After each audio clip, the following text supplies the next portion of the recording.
Hi, I'm Megan. Welcome to today's live reading of the 45th Parallel by T.S. Simmons, presented by Itsy Bitsy Book Bits. Join me for Chapter 1. The steel band tightened around my chest as we lugged our possessions down the winding dirt path in the dim pre-dawn light. Move, will you? Stop dragging your bony ass. In case you hadn't noticed, Sera hissed from the shadowy gloom behind me, it is entirely because of you we need to run away like criminals in the middle of the night. If you hadn't been stupid enough to play them off each other. I didn't think they would actually do it, I fired back, panting as I clambered through the access hatch in the dome, holding it open for my sister. Who would have known that they were stupid enough to fucking duel? Where do they think we are, the 18th century? Bloody men, Sera muttered, dropping her bags through. They will do anything to get in your pants. I can't help it. I didn't want this, I murmured, moving out of her way. Oh, who are you kidding, Caitlin? She snipped as she stepped through behind me and closed the hatch. You lapped it up. You love the attention, flaunting your curves and using your tits to your best advantage. You loved every second until they both worked out. You were shagging them both. I just didn't think they would fight over you. Not physically, anyway. Stopping dead in the road, I exclaimed, Hey, don't you think I'm worth it? Sera grumbled. Sometimes. Right now, out here in the freezing cold, carrying everything I own and not asleep in my warm bed? Frankly, no, I don't. Fair call. Give me your laptop bag. I can carry it. As the pink gold of dawn tinged the edges of the horizon, we moved into the dead zone beyond that bleak space where no one had lived for over 30 years. Not since every living thing perished after waterborne protozoa rampaged across the earth.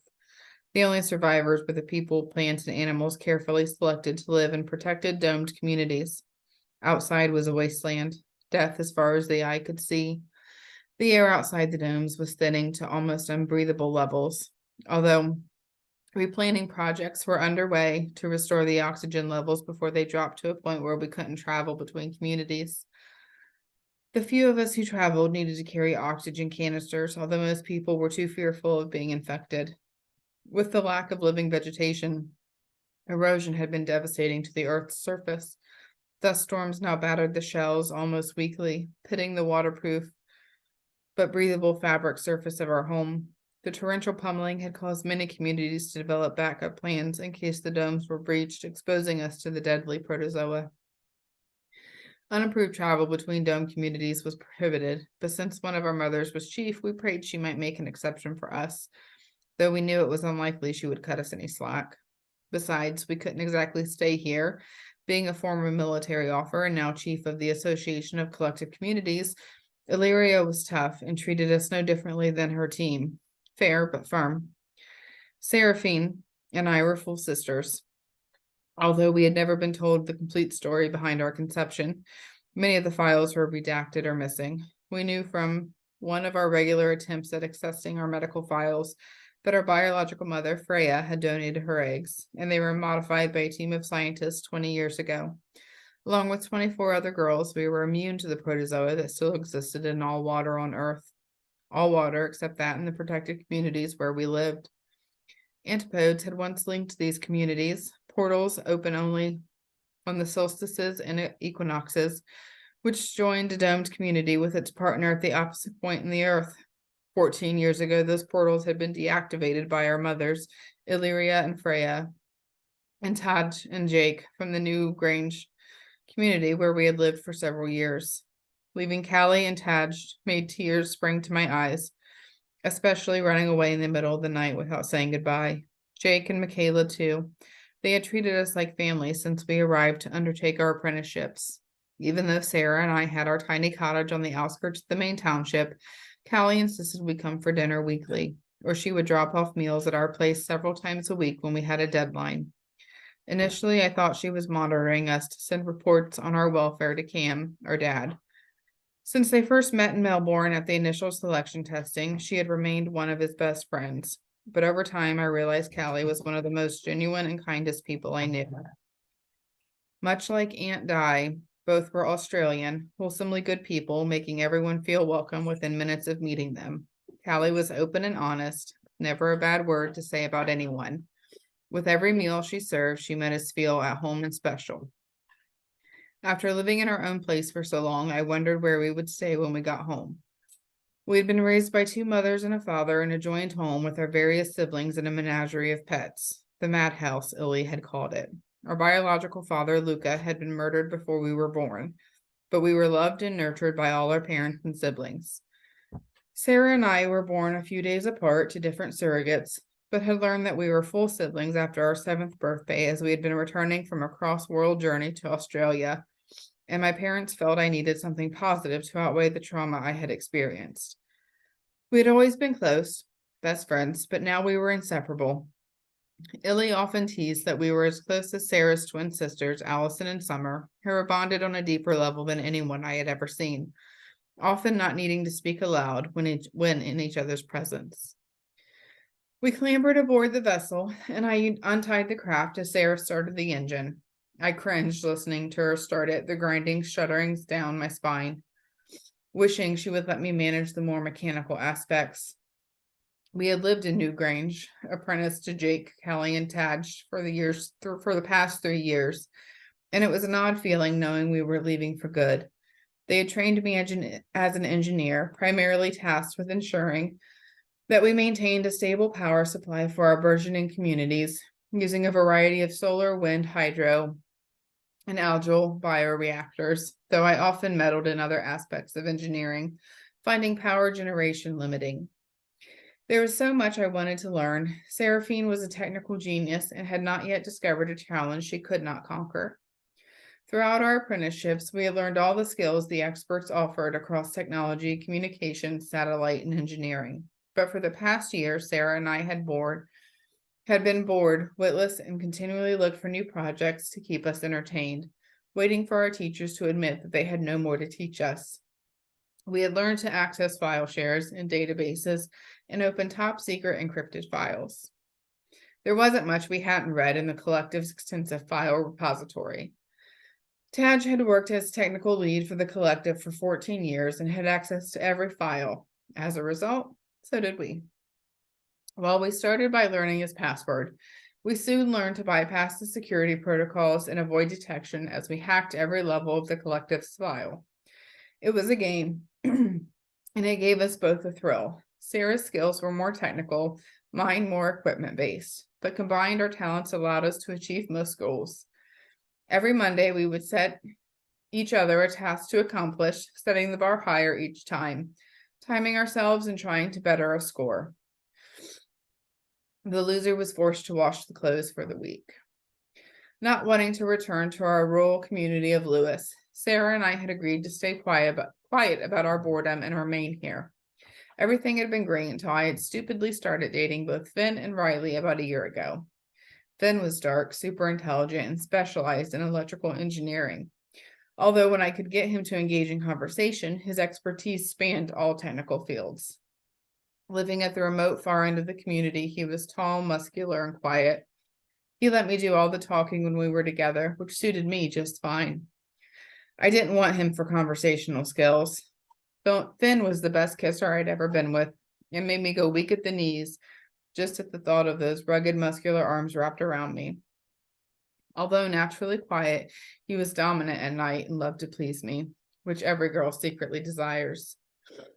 Riley was fair-haired, a teacher, and lived near town.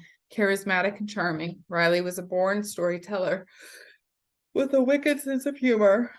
While not classically handsome like Finn, he regularly had me in fits of laughter, regaling me with tales of his students and their antics. Riley had a knack for helping me to stop dwelling on my thoughts, making my brain slow down, at least for a time. For different reasons, I genuinely liked them both. They were lovely guys, but neither was a long-term relationship material. I enjoyed their company, and Sarah had often teased me that if I could splice their DNA into one person, I would be happy.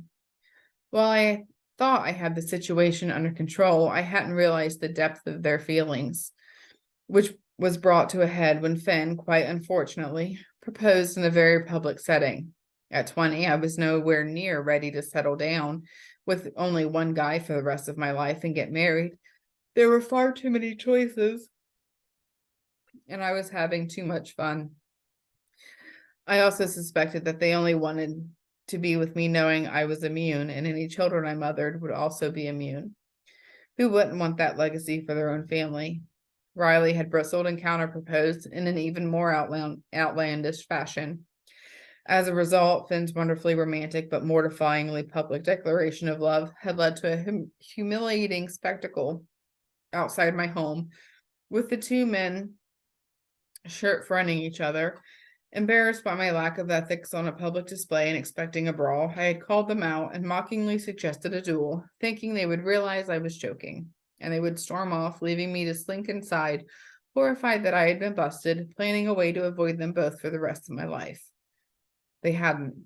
Riley, ever theatrical, had boomed his acceptance, puffed out his chest, and challenged Finn to a fight with staffs at dawn, as there were no swords on Newgrange. May the best man win the fair maiden's hand, he had bellowed at the gathering crowd. To my utter astonishment, despite being the gentlest man I knew, Finn had bowed solemnly and accepted. They pledged to fight for me and went away to train. The crowd took some time to disperse, and I fled. Barricading myself in my home, I fervently hoped one would come to their senses and it would blow over. Or Kevin, the leader of the Newgrange community, would hear the community gossip and put a stop to it. Unbeknownst to me, Kevin had left for Clava that morning with Jake and Taj, and no one else felt it was their place to intervene. It hadn't been until Sera had seen them practicing that she had hastily packed and bundled me up and out of Newgrange in the dead of night, leaving an apologetic note on Callie's doorstep, knowing that she was off babysitting grandchildren, awaiting an imminent new arrival.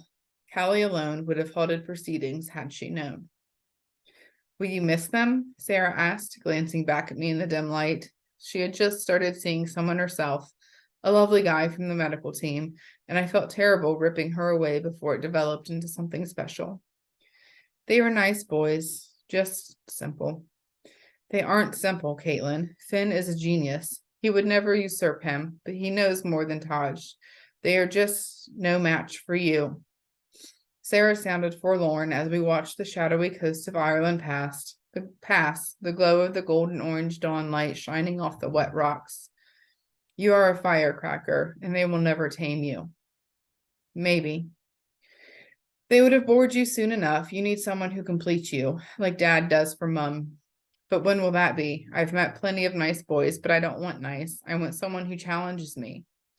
Do you think your dad does that for your mom? D for Aunt Scora? I pondered for a moment, splashing waves echoing around the deck. Dad isn't stupid, but he isn't the same as our mums. Both of them are brilliant. No one takes them on. But she adores him, Sera pushed. Maybe intelligence isn't everything. Maybe it's enough to find someone you love unconditionally. But I would be so bored. Look at Mom. She is crazy, stupid, smart. Even Summer and Allie said she was the more intelligent one between her and Dad. Dad was great at his job, but Mom had the academic smarts. They also said they were the happiest couple they'd ever seen. I wish I could have met him. At least once a month we have this conversation. Although I've never said it to Sera, I long suspected that Illy's traumatic loss of Luca, her great love, was why Sera and her sisters were relationship shy, fearful of meeting someone special, making them a central part of their life, and then losing them. Sera released the breath in her lungs. Me too. Mom still talks about him. I know it is for us to know what he is like, but all it does is make me envious that Summer and Allie got to meet him, and I didn't. Then I feel bad. I'm so lucky to have two moms and your dad, but I know, I feel it too. I am pleased that I have three parents, but I couldn't help but feel that I missed out on something the others got. Alasdair never met him, and Thornstein doesn't remember, but the twins do. Bits and pieces, I sighed. 20 years, your poor mom. I can't believe she never met anyone else. She says no one ever came close. She had her one great love, and that was enough. But it wasn't enough time. One day when your mom was cranky at your dad for something, I overheard her advise Freya to cherish each moment, because you never know when it will be your last.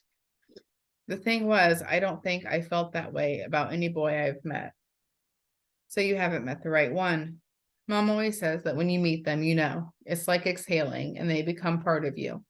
She says that when you meet someone, you can connect with them. You can connect with on an intellectual, emotional, and physical level. Then they are the one. It no longer becomes about the journey or the adventure, but the company. Maybe. Well, speaking of journeys, I hope Illy is off on one of her visits when we get home. She will go ballistic on me when she learns what I did. What we did, Sera corrected, making me smile wanly. She is certainly traveling more often these days now that we have all left home. There's a good chance she is away and we can slip in unseen. Bloody hell, I hope so. Your mom on the warpath is something no one needs. Goodness, she needs a boyfriend to take her focus off us. You know that will never happen. She's married to her job. Sighing, I agreed. We were in for a world of pain. I could feel it in my bones.